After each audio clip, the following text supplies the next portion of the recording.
Nos encontramos en el stand de Peugeot aquí en el Salón del Automóvil de París. Son 2000 metros cuadrados para recorrer, que juntos lo vamos a hacer ahora, pero no puedo no arrancar por este león monumental de 12,5 metros de largo y 4,8 metros de ancho, producido y diseñado por Peugeot Design Lab, en orgullo a lo que es la marca Peugeot, pero para celebrar sobre todo los 160 años de su emblema.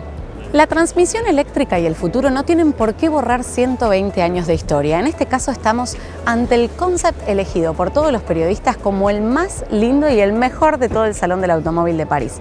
¿Por qué? Porque es un concept realista y Peugeot lo diseñó para demostrar que un vehículo del futuro no tiene por qué tener un diseño más futurista, más amorfo, más sin forma. En este caso es un vehículo real y reinterpreta contemporáneamente a lo que fue el exitoso 504 Coupé. Con ustedes el Peugeot e-Legend.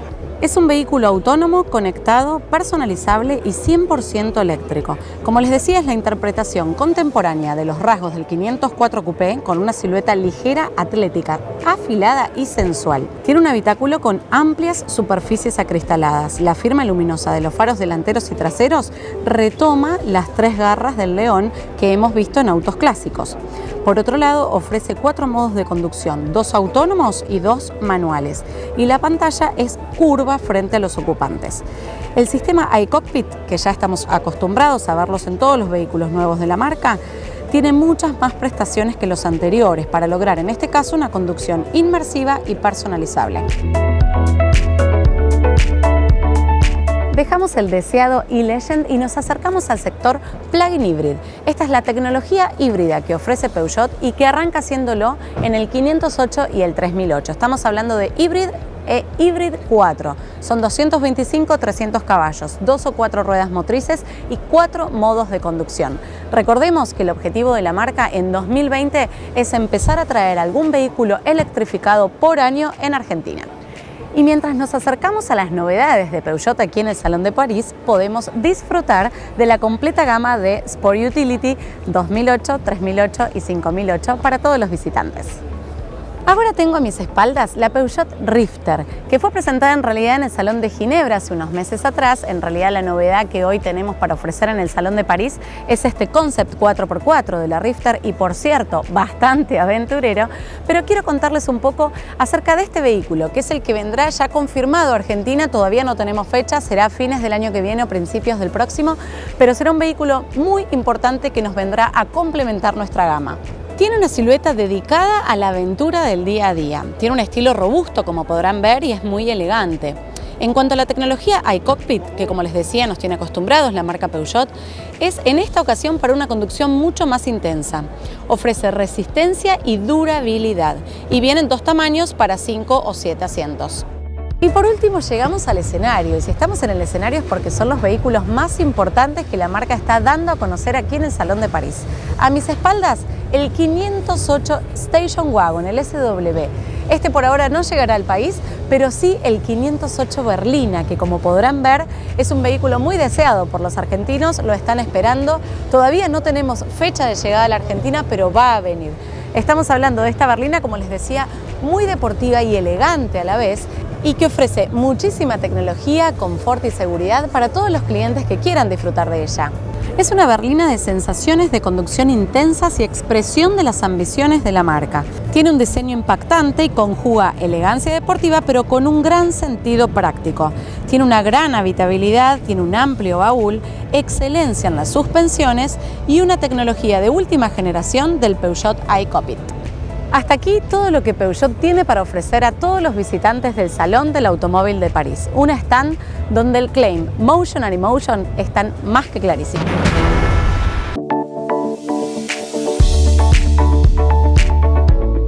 Alors les modèles les plus fascinants, je pense, de Peugeot dans l'histoire, ça a été la 504 Coupé qui nous a inspiré pour ce concept car évidemment, mais ça a été aussi les 402 Dalmat qui étaient des engins transformés par un carrossier célèbre. Ça a été la 205 GTI qui est mythique partout en Europe et au-delà. Donc il y a plusieurs voitures très inspirantes et très iconiques dans notre marque, je crois, qui nous inspirent encore beaucoup aujourd'hui. Alors le concept derrière e-Legend, ça a été d'expliquer que la conduite autonome, l'électrique, n'amenait pas forcément des concepts de voitures de science-fiction, des petits pods sur roues qui pourraient être un peu trop robotiques, un peu trop impersonnels, mais qu'on pouvait imaginer que ça prenne la forme de voitures beaucoup plus émotionnelles, qui font appel à la mémoire, à l'histoire vécue. Et c'est le cas de ce concept car qui prend la forme d'une 504 coupé justement, qui a son 50e anniversaire d'ailleurs cette année, donc ça tombe merveilleusement bien. Et l'idée c'était ça, c'était de marier un hommage à notre histoire avec les technologies du futur, de la conduite autonome en particulier. On imagine volontiers que demain sur les routes, il puisse y avoir des véhicules extrêmement futuristes, presque de science-fiction dans leur forme, qui cohabitent avec des véhicules beaucoup plus émotionnels, pourquoi pas vintage. Et c'est la démarche qu'on veut expliquer, c'est que le futur ne doit pas être ennuyeux, mais il peut être varié, il peut être excitant et intéressant. Bon, la tendance du SUV, c'est une tendance réelle. Donc chez PSA, avec la 2008, la 3008, la 5008, on est équipé maintenant pour répondre à cette demande croissante du SUV, à ce succès croissant du SUV.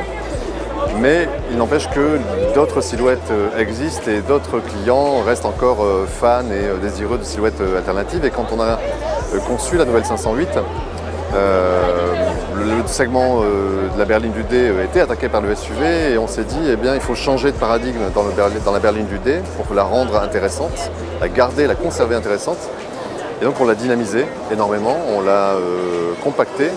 On a changé son caractère, on l'a rendu beaucoup plus désirable et c'est ce qui fera qu'elle restera intéressante et qu'elle résistera aux attaques du SUV et qu'elle ira chercher des clients dans son segment et au-delà dans la concurrence probablement. Alors toutes les autres silhouettes effectivement des petites et moyennes voitures, même des grandes qui ne seraient pas des SUV, elles ont de l'avenir à partir du moment où elles restent super désirables. Donc il faut qu'elles sortent de leurs habitudes de segment, disons, ou de leurs standards et qu'elles osent avoir un impact extrêmement fort en termes de personnalité, de caractère. Et ça passe par le design de l'intérieur et de l'extérieur, par le contenu en termes de technologie, en particulier de la connectivité, des interfaces. Et les marques qui réussiront à faire ce pas vers des choses beaucoup plus excitantes continueront à vendre des voitures et les plus ennuyeuses auront des difficultés évidemment. Mais ces segments ne sont pas condamnés à disparaître, il faut qu'ils évoluent dans le bon sens en termes d'intérêt perçu du client. Et le monde du SUV, par ailleurs, lui-même va se diviser en plein de sous-segments certainement. On voit apparaître des crosses coupées, des crosses berlines sur certains concept cars. C'est quelque chose qui va arriver aussi en même temps et il y aura comme ça des sous-segments du SUV qui vont se créer.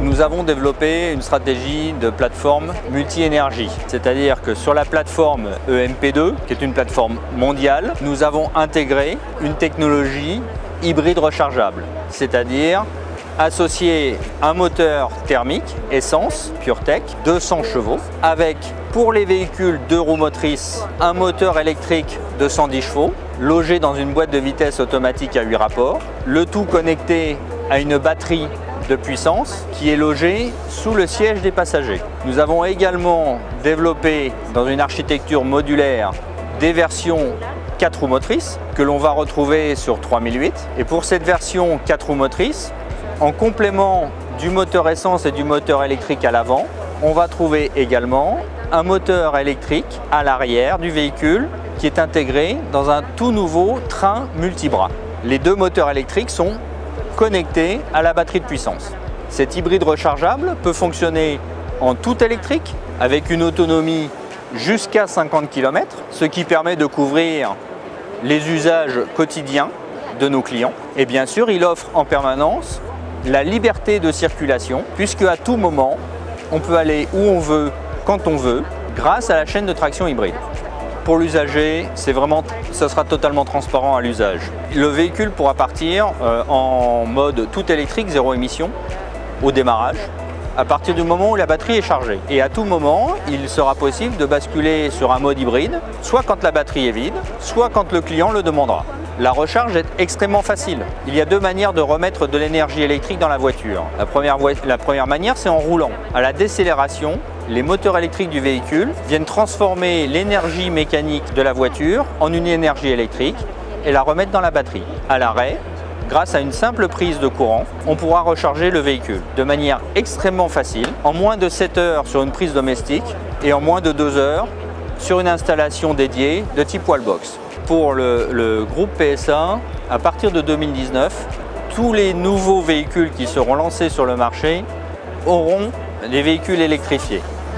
Que ce soit des véhicules purs électriques pour les segments B et le début du C sur la plateforme CMP, ou des véhicules hybrides rechargeables, le haut du segment C, les berlines du segment D, les C-SUV. À partir de 2025, tous les véhicules du groupe PSA auront une version soit électrique, soit hybride rechargeable.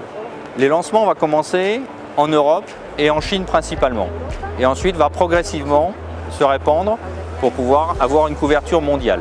Car la stratégie du groupe PSA est une stratégie de plateforme multi-énergie. Donc partout où nous savons fabriquer des plateformes CMP ou des plateformes EMP2, nous savons développer des véhicules électrifiés. Nous avons actuellement 3 véhicules hybrides rechargeables exposés sur le stand Peugeot. 2 berlines, 2 véhicules 508, un véhicule berline et un véhicule break, qui sont tous les deux en 2 roues motrices, avec une puissance, 2 roues motrices, avec une puissance cumulée de 225 chevaux, et un véhicule 3008, qui est un hybride rechargeable 4 roues motrices, avec une puissance cumulée de 300 chevaux, et la capacité de faire un 4x4 tout électrique.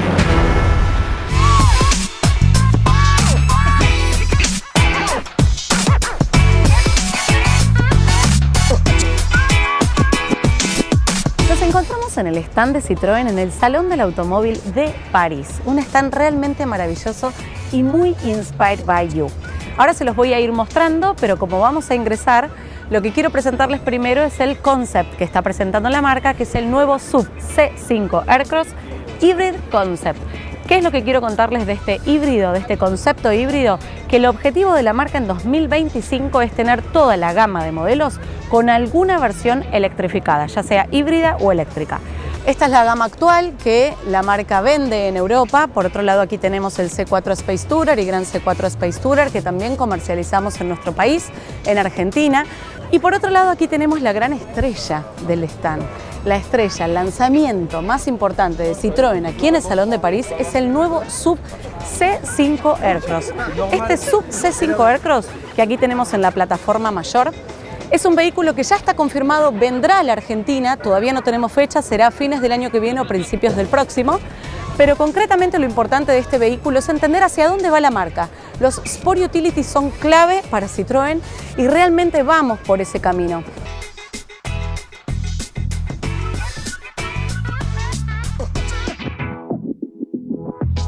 La première étape d'un projet et le premier critère de choix pour un projet automobile, c'est le design. La principale chose, c'est de trouver un design qui renouvelle le SUV, qui apporte tout ce caractère Citroën au SUV. Et on l'a trouvé avec ce C5 Aircross.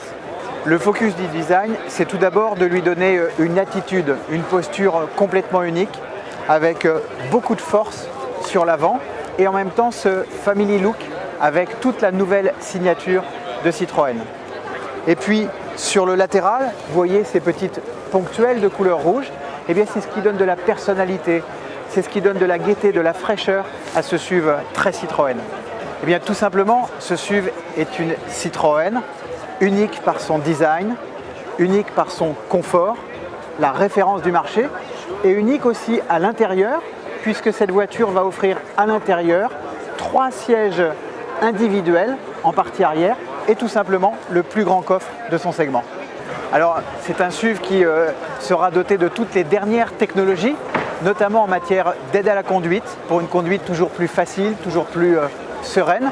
Alors les principaux points forts du confort de cette C5 Aircross, eh bien, ce sont par exemple ces suspensions, des suspensions à double butée hydraulique qui donnent véritablement cette impression de tapis volant et de douceur quand on conduit. Et puis nous avons travaillé aussi sur les sièges, des sièges Advanced Comfort avec un complexe de mousse qui apporte là aussi de la douceur et du maintien pour les grands voyages. Alors aujourd'hui au Mondial de Paris, on présente en première mondiale un concept plug-in hybrid de C5 Aircross qui préfigure la version plug-in hybrid qui sera lancée commercialement dans le courant de l'année 2020. Cette C5 plug-in hybrid, c'est en quelque sorte le meilleur des deux mondes, puisque c'est une voiture qui permettra au quotidien de rouler en mode complètement électrique avec 50 km d'autonomie, et puis qui permettra de bénéficier de toute la puissance du moteur thermique pour les grands voyages. C'est une voiture qui au total fait 225 chevaux et qui va là encore apporter une nouvelle expérience du confort Citroën avec une voiture très très silencieuse, très très fluide et très très agile. It's actually first thing is to remember that it's still 100 years is a long way, and let's not forget that it's not an achievement. It's just a past period. We're not looking at it backwards, but looking at it forwards. In order to say, basically the idea is to show what is the perspective of the next 100 years. The centenary is something very important in automotive. There are not so many brands today that are able to claim they still live after 100 years. But what is most important is to be so active, so dynamic, so young, so fresh. And this is basically what Citroën is today, promising another 100 years. We wanted to show here in Paris the importance of this 100 years, introducing this marketing atmosphere around Citroën Origins. It's an internet site that brings to the people a bit of understanding of all the different models that made these 100 years. And we decided to show here in Paris, in some funny way, the two main iconic model that made its story. So first is this 2CV, which is a very specific, special, which is glass auto, which is a bit of a passenger-like commercial vehicle that was brought. This was in 1967, and also in order to show also the history, is to have this 5 HP Citroën from Citroën, which was from 1925, and at the time it was one of these cars that André Citroën made accessible, available to the most people. This car was 30% cheaper than any other car in the market, and that's what André Citroën wanted to bring. What makes really special about these two models in the history of Citroën, and which is still in the DNA of Citroën, is this mix of style and customer solution. It was not only a question of bringing the car to the most, but it was also to have it easy, recognizable, and nothing will compare to a 2CV. When you think about it, it's just the most liked car over the history of Citroën. When it comes to this very old 1925 car, at the time, the colors that André Citroën was bringing in the market make it different. It was not only the style of the car, it was not only the technology of the car, it was also the color they were bringing in the market. It was just a revolution. And this is typically what Citroën is special about, is to be bringing something different. The brand will be celebrating its 100 years everywhere, not only in France, but also all over the world, and especially in Argentina. It's not going to start only on 1 month, it will start from January until December. There will be many different events, there will be a book, there will be a collectors meeting in La Ferté-Vidame in July, there will be a special moto show organized, there will be a special happening, and we will be inviting all the countries to make up their own celebration. And this is right from January 2019. Les voy a mostrar el espacio de racing. Recordemos que el WRC es muy importante para Citroën desde hace muchísimo tiempo. Fueron 16 los campeonatos ya obtenidos en todo el mundo. Aquí tenemos el C3 WRC de 380 caballos, el que va a manejar Sebastián Ogier, que acaba de ser confirmado como piloto nuevamente en Citroën. Él se formó en Citroën, trabajó en otras marcas también y ahora regresa a la nuestra para poder ganar muchos campeonatos mundiales más. Este entonces es el stand de Citroën que le ofrece al mundo. Estas son las novedades de la marca. Esto es lo que queremos representar con el Inspired by You. Citroën sigue pensando en las personas y no solo desde los productos excepcionales que fabrica, sino también de todos los beneficios y el confort que permanentemente queremos darle a nuestros clientes. Así que muchísimas gracias por haberme acompañado, espero que les haya gustado este stand y vamos por muchas novedades más. Como cada semana me despido convocándote para que dentro de 7 días vos y yo nuevamente compartamos la pasión por los autos y los autos de carrera aquí en el Garage TV. Casi 1300 programas llevamos compartiendo la pasión y seguramente serán muchísimos más porque la vida, por supuesto, nos dará esa oportunidad. Dentro de 7 días voy a estar acá esperándote y, por supuesto, cuento con tu presencia.